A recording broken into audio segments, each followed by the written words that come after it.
and welcome to Lawrence Cinema. Halloween. One of the very first horror franchises that I lapped up and obsessed over, trying desperately to find my gore fix on late-night terrestrial television, much to the frequent dismay of mother and father. It has been a good 5 years since I'd last seen John Carpenter's original Halloween, at which point I decided to watch through the entire franchise up to that point for the 40th anniversary and subsequent release of the 2018 sequel of the same name. It had been well over a decade at that point since seeing most of the sequels, so it was an enlightening experience revisiting them at the time and realising which ones I had rose-tinted nostalgia over owing to my young age. We are yet again at that time of year, and 2 more sequels have since been released, so as the series celebrates its 45th anniversary, allow me to cannibalise and update that old blog post for you in the form of my very first video tier list. So, put down that jack-o'-lantern you've been carving, sit back and relax as I suffer through every last entry of this patchy and seemingly never-ending franchise so that you don't have to.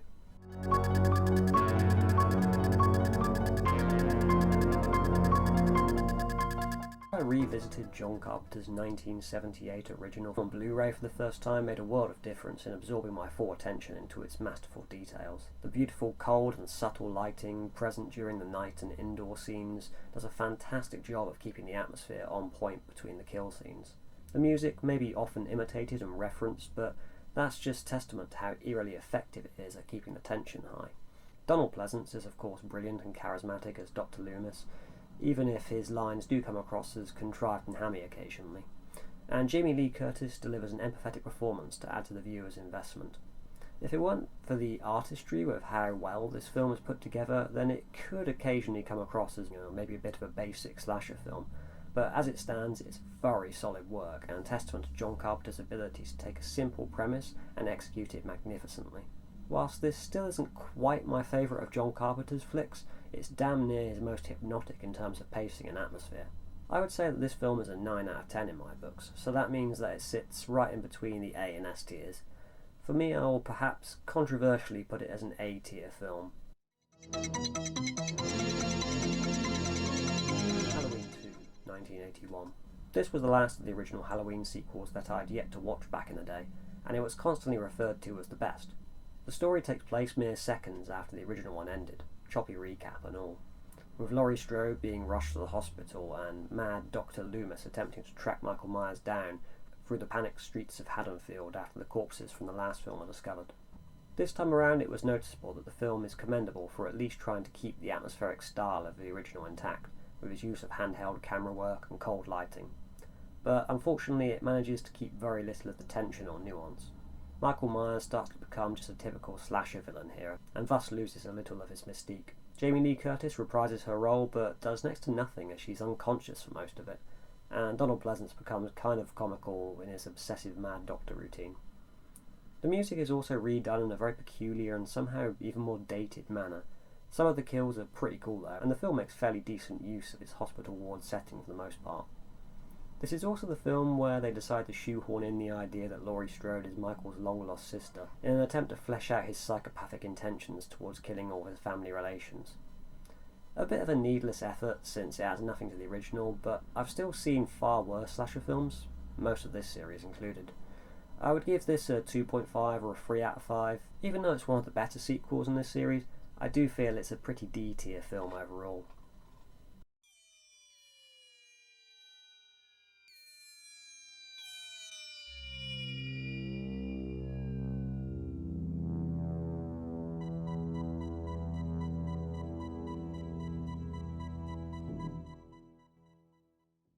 I bought Halloween 3 Season of the Witch as my very first DVD way back in 2002 from Peacocks.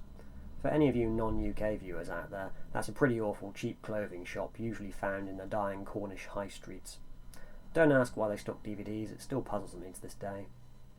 Anyway, the DVD was a budget release featuring an uncut version of the film, albeit in a horrible cropped and smudgy transfer.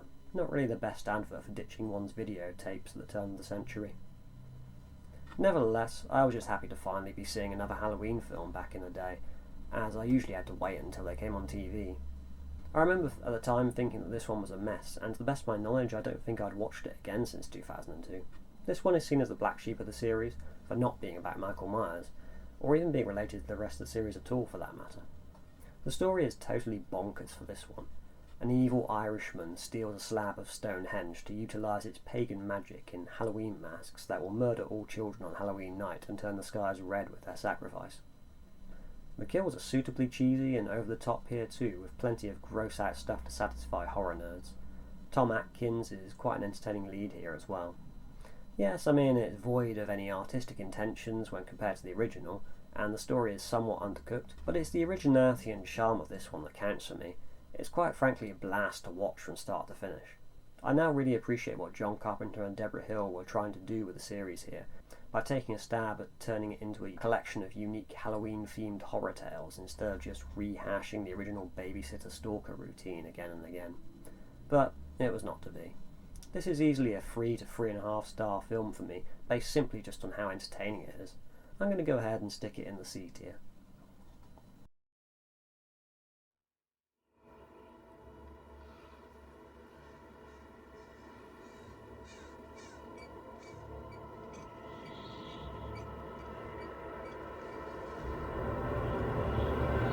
After 10 years in a bold attempt to deviate from the path of making the same film again and again with less artistic merit, we get the same film again with less artistic merit.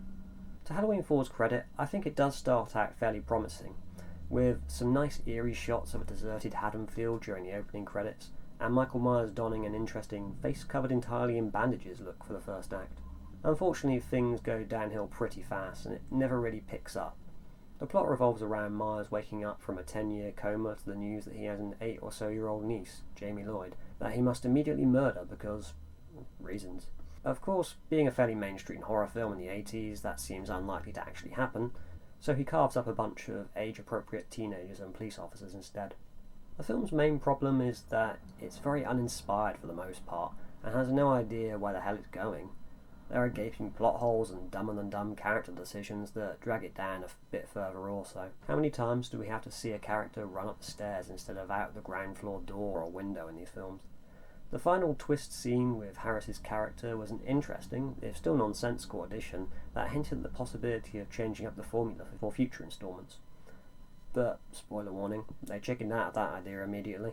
This is a 2-star film really, but I'll give it an extra half star for the entertainment value of certain sections. This places it firmly in the D tier for me.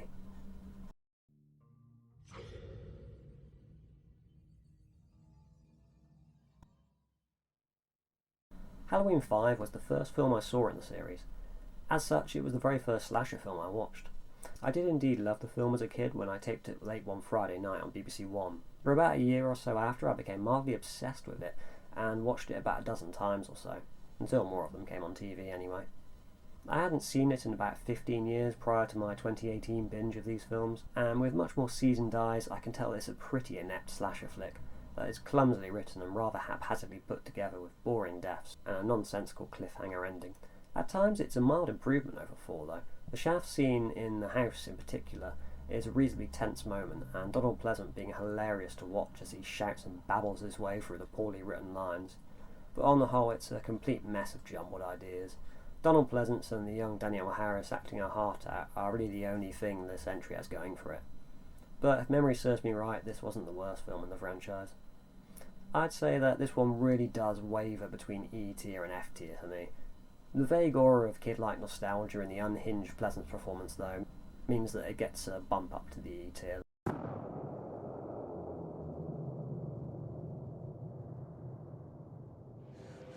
Uncle Michael, please don't hurt me.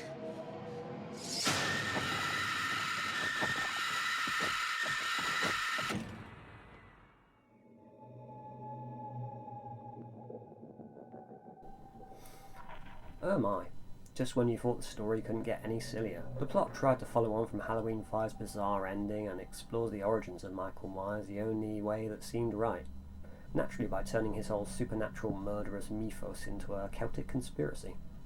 By this film's logic, Myers' overbearing urge to murder his whole family comes from a bunch of druids placing the Curse of Thor upon him, which happens to be a specific curse for just that sort of thing.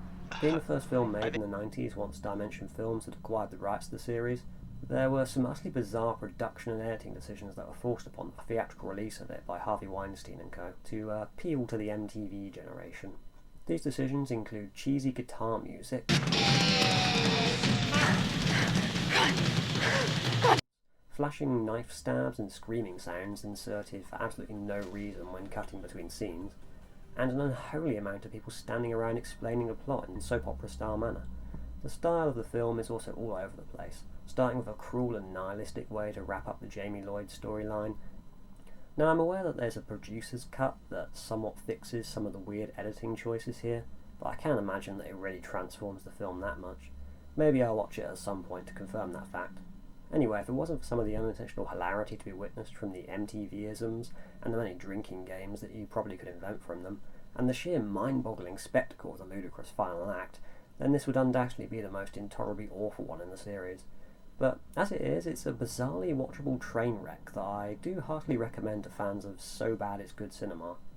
Whilst it should for all intents and purposes be an F-tier film, I'm going to have to say that for entertainment value of just how bad it is, it's enough to bump it up to the E tier for me.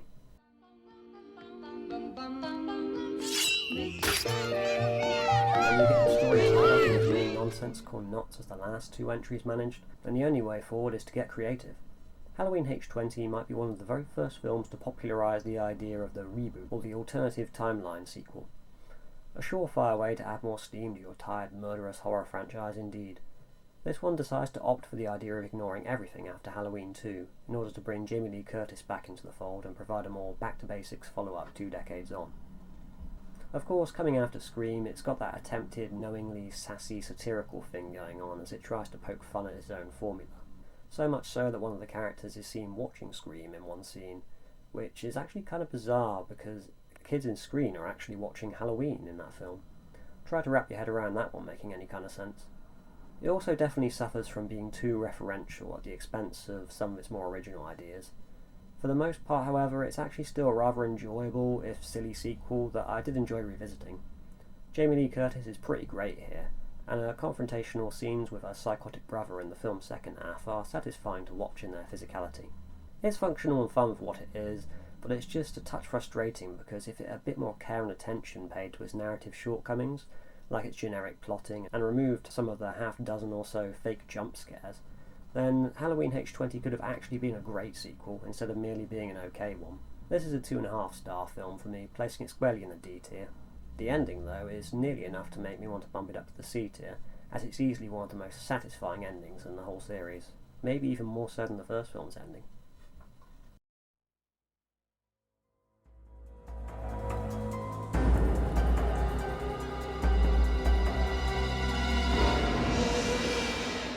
Wait, you mean the series hasn't actually reached rock bottom with parts 5 and 6? They actually managed to make a worse film? Yes, they did. The lazily titled Halloween Resurrection starts with an amazingly stupid explanation for undoing the fairly definitive ending of Halloween H20, for stepping dreadfully through the motions to wrap up the remains of that film's plotline, with a lengthy pre-title segment that comes complete with cringe-inducing exposition and those all-important, laughably bad character decisions which seem to make zero sense. After we're done with that mind-numbingly bad pre-titles, the film shifts gears and decides to try and play the proceedings with a touch of humorous, self-deprecating parody, but even that can't save this dull and cliché-ridden mess. The film's plot is written to be hip and current to the early noughties teen audience by focusing on a group of teenagers taking part in a bizarre reality TV experience, where they must spend a night in the old Myers house that has been specially rigged up with hidden cameras. The previous film had rapper turned actor LL Cool J in a sizable role, so this one decides to go one better, and makes Busta Rhymes one of its leads. To be fair to the film though, that decision does lead to some of the film's only watchable moments, as Mr. Rhymes constantly narrates his day-to-day activities as well as donning a Myers costume at one point to creep around the house. Whilst dressed as Myers, he inevitably runs into the real Michael Myers and rants at him, thinking he's another member of the crew playing dress-up. Oh, and he also attempts to bust out some kung fu moves on the boogeyman in the film's final act. Beyond those scenes though, the film is an absolute slog to get through, filled with eye-rolling early noughties teen horror tropes and extremely poor writing. This is an F-tier film all day long.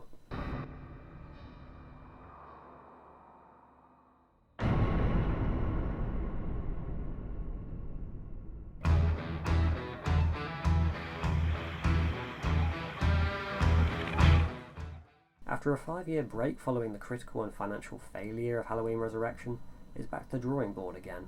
This time it's a total reboot, and we have the bizarre choice of Rob Zombie to helm it.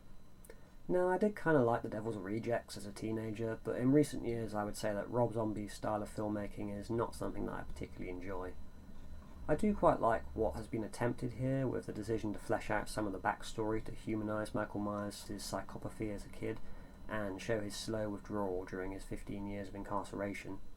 It was an interesting idea that stopped this becoming just a straight up retread of the original, and I think the scene showing Dr. Loomis, here played rather brilliantly by Malcolm McDowell, reaching out to the young Myers during his incarceration are the scenes where the film shines the best.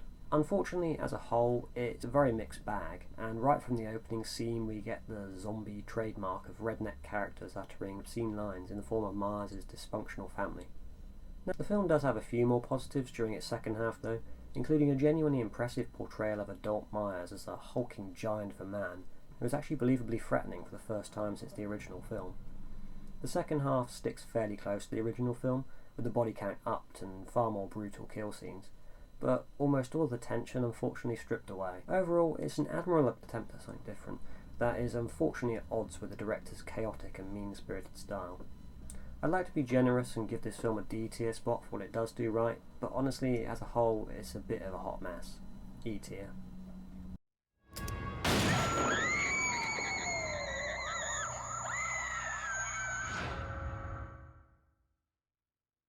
Rob Zombie follows up his chaotic prequel remake with a largely more consistent and slightly better offering in the form of the series' second film titled Halloween 2. Starting with a hospital sequence where Myers stalks Laurie Strode through the wards following the events of the night of the original film, just like in the 81 Halloween 2, brutally dispatching several nurses on his way, the film suddenly decides to shift gears when we find out that this was all an extended dream sequence. From this point on we establish it's 2 years later, and Myers' body went missing en route to the morgue. Strode is going through therapy and living with the Brackett family, whose father sheriff character is once again brilliantly played by Brad Dourif, which was actually another good bit of casting in the zombie remake, and daughter is once again played by the talented series veteran Danielle Harris. Malcolm McDowell's Dr. Loomis is also now cashing in on the events of the previous film with a new book, and generally coming across as a bit of a mean-spirited arsehole here. For the most part, this film makes some interesting decisions in order to change things up, including Michael Myers doing some of his business unmasked and rocking a menacing hobo look. He also frequently hallucinates with images of his dead mum and the white horse telling him to kill again. Not the white horse, but his mum telling him to kill again. Laurie Strode occasionally shares some of these hallucinations with him, which adds a bit of a bizarre psychological element to the film that seems to be very divisive with some fans. It builds a good level of tension to the final act, despite its occasional Rob Zombie-isms rearing their head again in the form of gross character comments and excessive amounts of overly sexualised nudity, but the kills are still pretty satisfyingly brutal. The last act is what unfortunately ruins things somewhat. It's an ending that makes little sense and is very ill-conceived, leading into a pretentious dream hallucination sequence featuring a cover of Love Hurts. Overall, kinda mid, D tier again.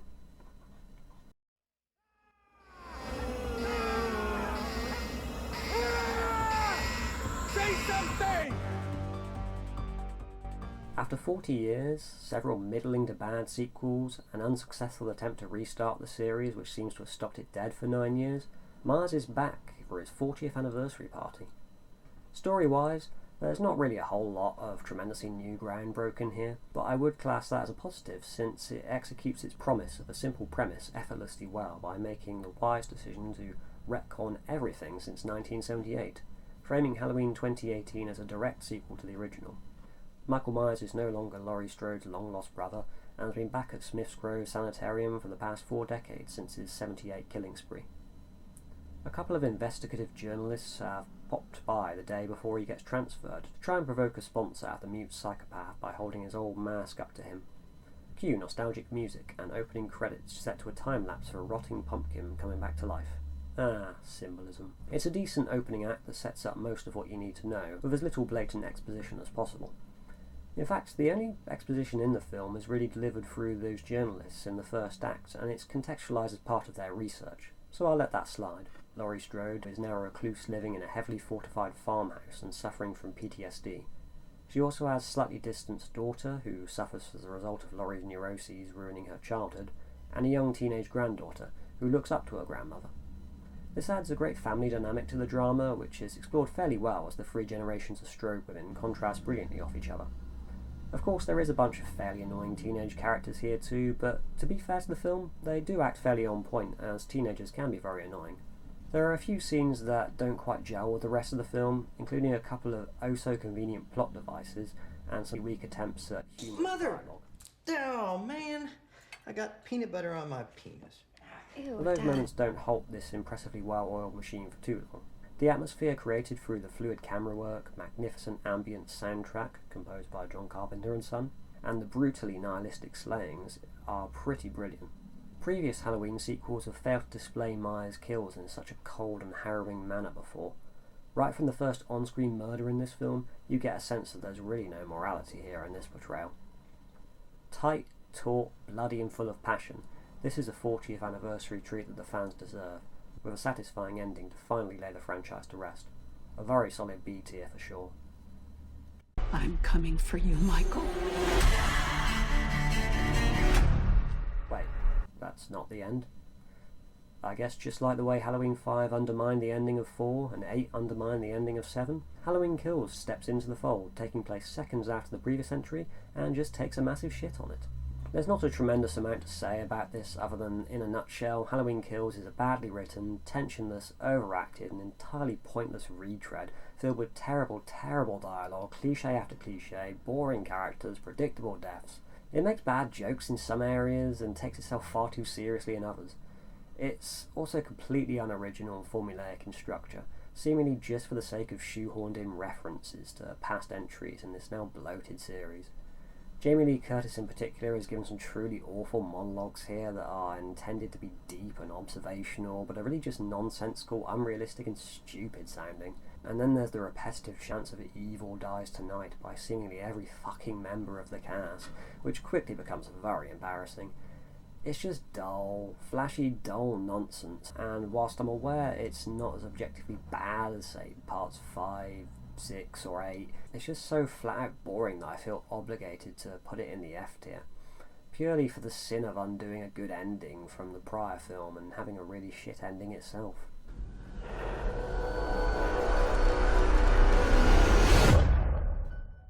Halloween Ends, well, it's better than Kills, that's for sure, but again, it's just a tired exercise in trying to re-energise a franchise that has certainly stayed its course by now. The focus on the Corey character for this one is at least interesting and stopped the film becoming too much of a rehash, but there isn't really anything new to say at this point. It's alright, it's mid, there are worse films, there are better films, hence why I haven't seen it again since the cinema release and probably wouldn't bother to. It's a D tier film.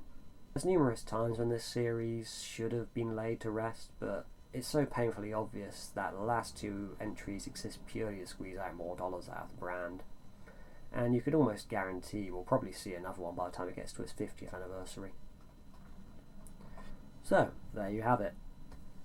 Whilst it might be a little harsh for me to put Halloween in the A tier rather than the S tier, I think for a slasher film to enter the S tier is quite a rare feat. I can think of maybe one or two films that I would rank above Halloween in this, but I'll probably save that for a future video. But yeah, I guess there's a lot of D tier action in this series. So yeah, please leave a comment on how you'd rank this series, and leave a comment on what series you'd like me to do next if you'd like more of these videos. Ciao.